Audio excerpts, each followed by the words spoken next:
হঠাৎ কি আপনি লক্ষ্য করেছেন আপনার চোখের পাতা বারবার কাঁপছে? কেউ বলে নাকি ভাগ্যের ইঙ্গিত, আবার কেউ ভাবে চিন্তার কিছু নেই।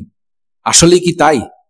এই শর্ট ভিডিওটিতে আমরা জানব চোখের পাতা কাঁপা বা ইংরেজিতে যাকে বলে আইলিড টুইচিং এর আসল কারণ কি, এবং শেষের দিকে আমরা জানব কিছু ঘরোয়া সহজ উপায় যার মাধ্যমে এই ঝামেলা থেকে আপনি মুক্তি পেতে পারেন।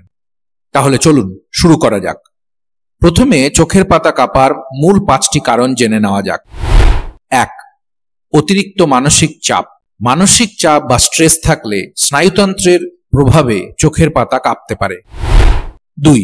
ঘুমের অভাব। পর্যাপ্ত বিশ্রাম না নিলে চোখের স্নায়ু উত্তেজিত হয় এবং পেশি কাঁপে। 3.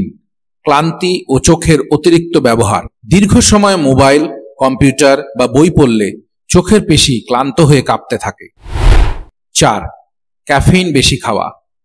চা, কফি, কোক জাতীয় পানীয় বেশি পরিমাণে পান করলে তার মধ্যে থাকা ক্যাফেইন স্নায়ুকে উত্তেজিত করে এবং চোখের পাতা কাঁপাতে পারে। 5. ভিটামিন ও খনিজের অভাব। বিশেষ করে ম্যাগনেসিয়াম ও ভিটামিন বি কমপ্লেক্সের অভাব চোখের পেশির অনিয়ন্ত্রিত কাঁপুনি সৃষ্টি করতে পারে। এবার চলুন দেখি কিছু ঘরোয়া সহজ উপায় যার মাধ্যমে এই চোখের কাঁপা কমতে পারে। 1. গরম সেক। একটি পরিষ্কার কাপড় গরম জলে ভিজিয়ে হালকা করে চোখের পাতায় রাখলে পেশি শিথিল হয় এবং কাঁপুনি কমে। 2. চোখকে বিশ্রাম দিন। অতিরিক্ত মোবাইল, কম্পিউটার ব্যবহার এড়িয়ে চলুন। দীর্ঘ সময় স্ক্রিনে কাজ করার পর 20-20-20 নিয়ম মেনে চলুন, অর্থাৎ প্রতি 20 মিনিট পর 20 ফুট দূরের কোনো বস্তু 20 সেকেন্ড ধরে দেখুন। এতে আপনার চোখের বিশ্রাম হবে। 3. পর্যাপ্ত ঘুম এবং স্ট্রেস কম। প্রতিদিন অন্তত 7 থেকে 8 ঘন্টা ভালোভাবে ঘুমন এবং স্ট্রেস কমাতে যোগব্যায়াম, মেডিটেশন বা শ্বাস প্রশ্বাসের ব্যায়াম করতে পারেন। 4. চা, কফি কমান।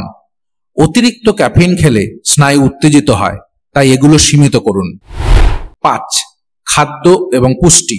ম্যাগনেসিয়াম সমৃদ্ধ খাবার যেমন কলা, বাদাম, পালং শাক ইত্যাদি এবং ভিটামিন বি কমপ্লেক্স সমৃদ্ধ খাবার, ডিম, মাছ, দুধ, ডাল, শস্যজাত খাবার এগুলি খেলে আপনার খাদ্যের পুষ্টির মাধ্যমেও অনেক সময় চোখের পাতার কাঁপুনি কমতে পারে।